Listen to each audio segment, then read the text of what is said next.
기모바지에 지려보지 않은 사람은 모릅니다.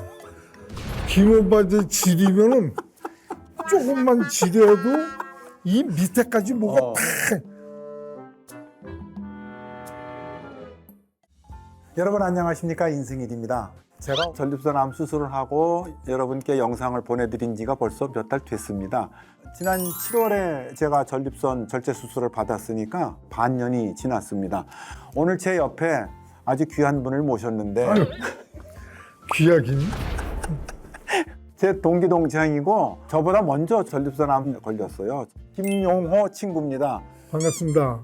제가 첫 번째 전립선 암에 관련된 입원부터 퇴원까지의 과정을 올렸더니 정말 많은 분들이 관심도 가져주시고 질문도 해주시고 댓글로 격려도 해주시고 그랬어요. 저는 전립선 절제로 전립선을 띄어낸 상태고 이 친구는 방사선 치료를 받고 있어요. 그래서 서로가 각각 다른 치료를 받았기 때문에 궁금증을 가지고 있는 여러분들에게 또 그런 것도 여러분께 말씀드리고자 합니다. 영상에 댓글 달아주신 분 중에 전립선암은 왜 걸리냐고 하는 분도 있어요. 가만히 보면 모든 병의 근원이 스트레스인 것 같아요. 생소한 데서 살고 또 오랜 동안 이제 외국 생활하다가 리타이어하고 그런 데서 오는 스트레스가 원인이 아니냐. 제가 농담 삼아 제 사랑하는 부인한테 나는 너한테 암적인 존재야.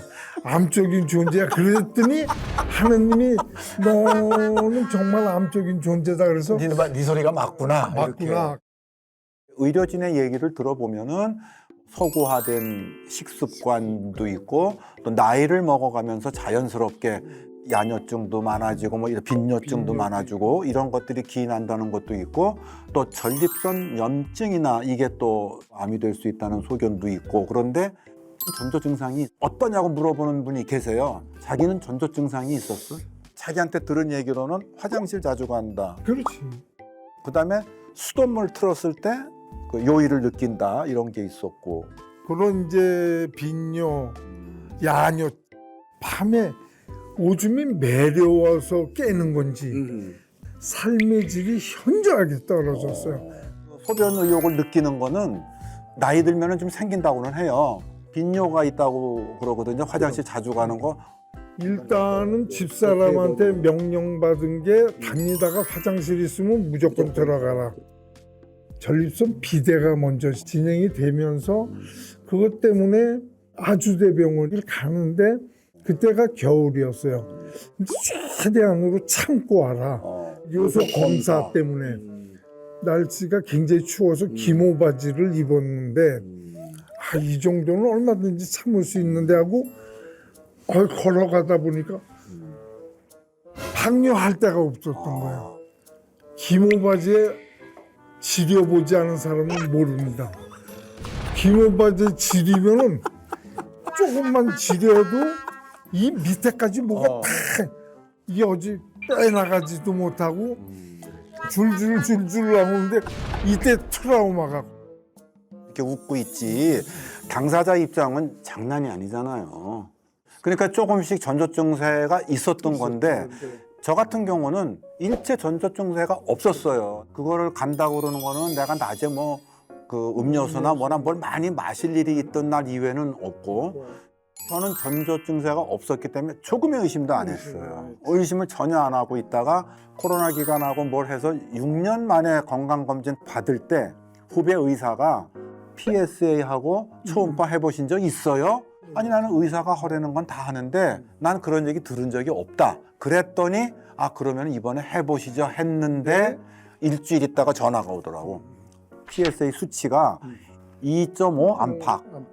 그 정도 해야 되는데 7이 넘었다는 거야. 처음에. 그러면 암이지. 그러니까 이제 그게 전조 증세가 없다가 생기는 거거든요.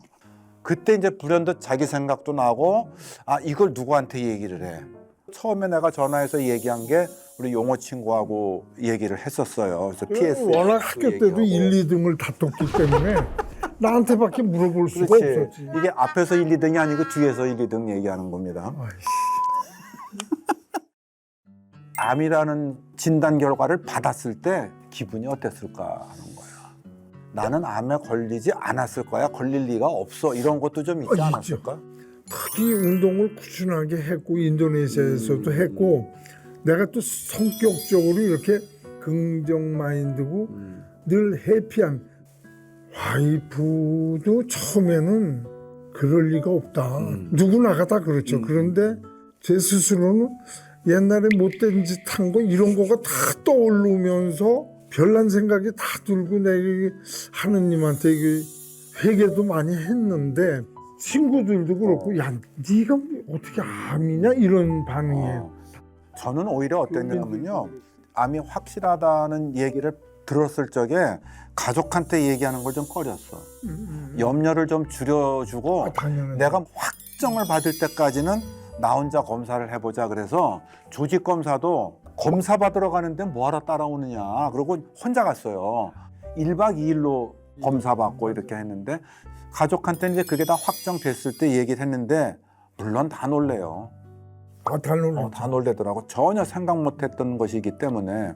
그래도 자존심이 있더라고. 내가 이게 큰 것이 아니다라는 거를 알려주기 위해서라도 내가 자꾸 뭐를 혼자 해결하려고 그러는 게 있더라고. 지금 이게 여러 가지 검사 진료받고 한 거예요. 하나하나가요 굉장히 힘들어요. CT, 뭐 MRI 이런 거. 아니 그런 걸 계속 찍어야 되고 툭 하면은 혈액 검사 받아야 되고 특히 전립선 비뇨기과는 요속 검사, 뭐 잔뇨 검사 뭐 이런 걸 다 해요. 그 과정을 하나하나 거칠 때마다 아 내가 병이 점점 깊어지는 건가 하는 두려움이 더 생기더라고요. 여러 가지 검사 과정 이런 걸 거치는데 조직 검사 이후에 의사의 단호한 판결이 내려집니다. 조직 검사 해봤더니 11군데 내지 13군데에서 몇 군데 이상이 나왔다. 그럼 이제 암으로 등록이 되는 거고 이게 전립선이라는 게 확정됐을 때 반드시 거쳐야 되는 게 이제 본스캔이에요. 전이의 폭이 넓어질수록 치료가 어려워지니까 본스캔을 받으라고 그러고 본스캔 할 때 수술 일정을 짭니다. 수술자가 그렇게 밀려 있대요. 나중에 수술 안 하게 될 지연정 자리는 잡아놓고 진료에 들어가는데 자기는 방사선 치료야. 방사선. 나는 로봇 수술을 선택을 했는데 그 선택이 자의에 의한 것이냐 의사의 권유에 의한 것이냐. 의사의 권유입니다. 저 같은 경우는 전립선 비대가 워낙 큰 데다가 사타구니 쪽에 림프에 뭐가 보인다는 거예요. 그래서 그것도 좀 붓기가 있는 거다. 처음에 로봇 수술 스케줄을 잡았지. 너무 길어. 근데 이렇게 검사해 보니까 너무 커. 그러니까 방사선부터 치료를 하자 하더라고요. 그러면 이제 다음 단계로는 로봇 수술이 또 올 수가 있는 거예요. 있는 거죠. 그 로봇 수술이 됐던 혹은 방사선 치료가 됐던 의사의 권유에 의한 것이었는데 그 권유가 다 맞더라. 그죠? 자기 상황에 맞게 이렇게 된 것이고 그럼 방사선 치료를 몇 회 어떻게 받았죠?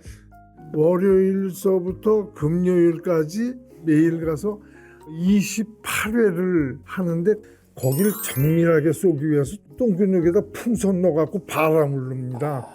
그러니까 이거를 애 넣듯이 평평한데 이렇게 누워서 또 자세를 맞춰야 돼. 이거 잘못 재면 안 되니까.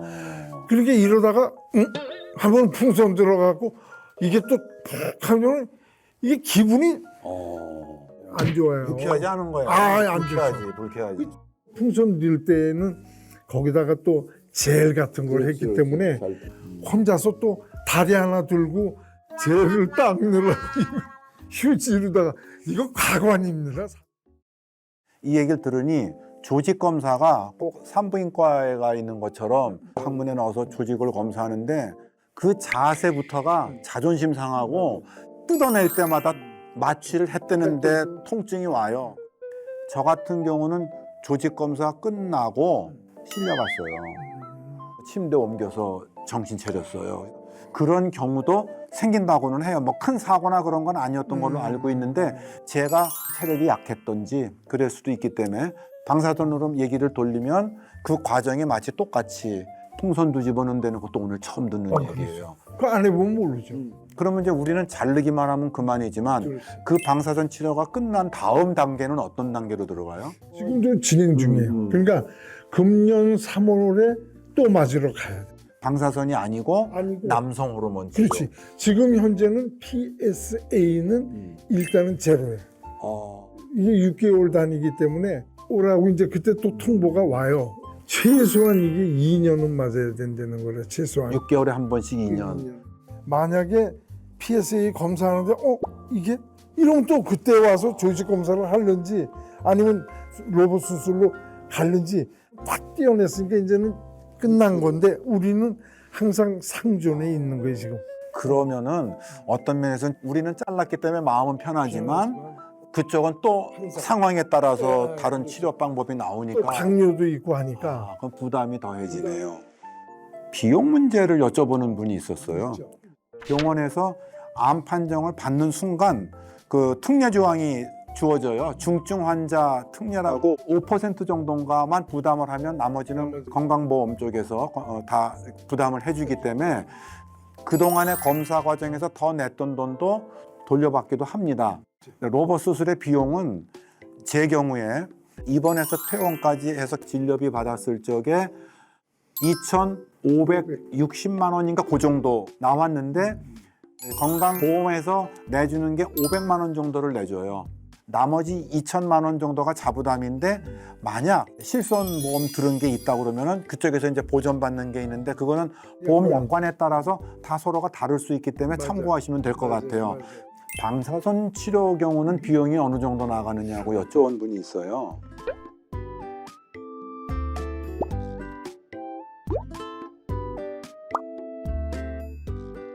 방사선 치료는 토탈 한 400만 원 안팎. 그 정도면은 비용은 이제 정리가 되는 것 같고 여러분들이 궁금해하는 것 중에 아마 가장 큰 부분이에요. 로봇 수술에 대한 부작용 사례는 요실금하고 발기부전하고 두 가지가 가장 큰 부작용인데 방사선 치료를 받을 때도 그거에 따른 부작용이 어떤 게 있는지. 우선은 남성 호르몬을 완전 차단했기 때문에 역시 발기는 안 됩니다. 완전히 그냥 브룩실즈가 앞에 있어도 전혀 감각이 없고 올리비아 하세가 실루엣으로 입고 와도 아무 반응이 없습니다.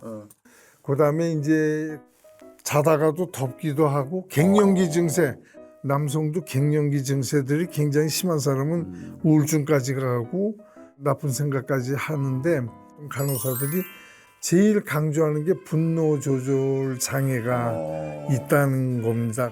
옛날 같으면 허허하고 웃고 얼마든지 즐겁게 넘길 수 있었던 전데 제가 자신이 없었어요. 그래서 그 첫 주사 맞는 해에 연말 모임은 일체 안 갔습니다. 우리 용호 친구는 성격이 굉장히 외향적이고 저하고 죽이 맞을 정도면 쓸데없는 소리도 많이 하는 편이란 말이에요, 서로. 그런데 분노 조절을 느낄 정도라고 한다면 그건 심각한 부작용이에요. 맞아요. 집사람도 그것 때문에 좀 힘들어했어요. 근데 요실금은 상관이 없죠, 그 대신. 요실금은 이제 비대로 인한 요실금. 그 전에도 쭉 이어져 왔던 거지. 입원할 때 서류를 줍니다. 뭐뭐 준비해오라고. 그 서류에 기저귀라고 써 있어. 기분 나빠. 되게 기분 나빠. 그래서 저도 페이퍼 팬티라 그래요. 이제 제 집사람이 어르신 것을 하나 갖고 왔는데 이 정도예요. 아유. 내가 이걸 보고 정말 퇴원하는 날 울고 싶더라고.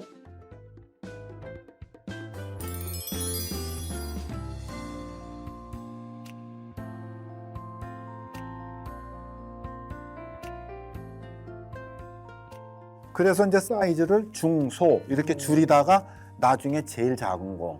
유한양행에서 나오신 분 같아.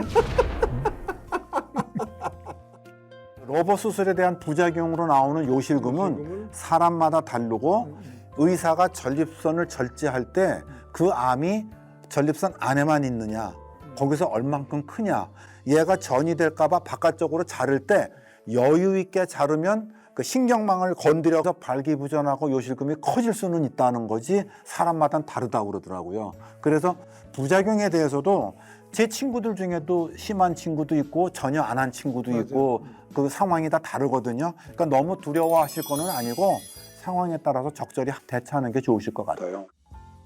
오늘 김용호 친구를 만나가지고 이렇게 영상을 찍었는데 정말 고마운 것은 흔쾌히 허락을 해서 스스럼 없이 얘기해 줬다는 것에 대한 감사를 우선 드리고, 이제 끝으로 전립선암을 앓고 있는 환우들에게 어떤 메시지 한 분을 주시고 마무리 짓죠.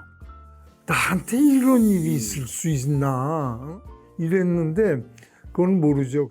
아무쪼록 많이 걸으시고 좋은 생각하시고 음식 조절하시고 운동을 반드시 하셔야 됩니다. 누구나 암세포가 있는데 면역력이 떨어지면 그게 들고 나요. 건강하게 앞날을 의지하면서 지내길 바라겠습니다. 감사합니다. 이제 긍정 마인드가 중요한 것 같아요. 치료 요법이 점점 좋아진다고 해요. 그러니까 암은 걸렸고 치료는 받고 있지만 나을 것이다는 그런 희망을 가지고 지낸다면은 뭐 암도 문제 없이 이겨내리라고 생각을 합니다. 예. 궁금하신 부분이 있으면은 댓글로 남겨주세요.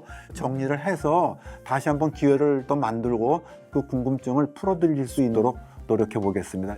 먼 길 해주셔서 감사드리고 초대해 주셔서 고맙습니다. 감사합니다. 감사합니다.